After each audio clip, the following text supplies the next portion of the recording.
दंडोबा डोंगरावर विविध संघटनांतर्फे भव्य स्वच्छता मोहीम. पर्यटकांनी स्वतःची जबाबदारी ओळखून डोंगर स्वच्छ ठेवावा. सतीश साखळकर यांचे आवाहन. सांगली, रविवार दिनांक 14 जून 2026 रोजी दैनिक सकाळच्या वतीने दंडोबा डोंगरावर स्वच्छता मोहीम राबवण्याचे आवाहन करण्यात आले होते.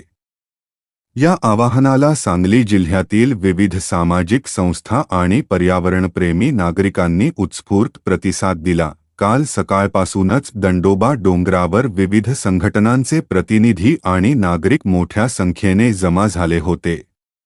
परिसरातील प्लास्टिक कचरा गोळा करण्यासाठी प्रत्येकाने श्रमदान केले. यामध्ये पाण्याच्या रिकाम्या बाटल्या, प्लास्टिक पिशव्या आणि खाद्यपदार्थांची वेष्टने मोठ्या प्रमाणावर गोळा करण्यात आली. नागरिक जागृती मंच सांगली जिल्ह्याच्या वतीने सतीश साखळकर, कुलदीप देवकुळे, युसुफ उर्फ लालू मिस्त्री आणि बाल रक्षक चैतन्य यांनी या मोहिमेत हिरिरीने भाग घेतला.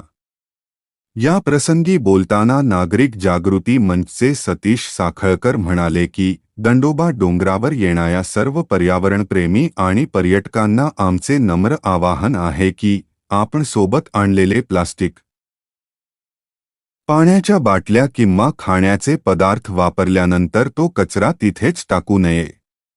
तो कचरा आपल्याच एका पिशवीत भरून परत घेऊन जावा.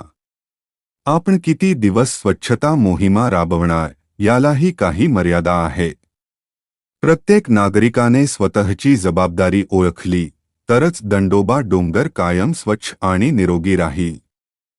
तर ही होती दंडोबा डोंगर स्वच्छता मोहिमेची विशेष बातमी.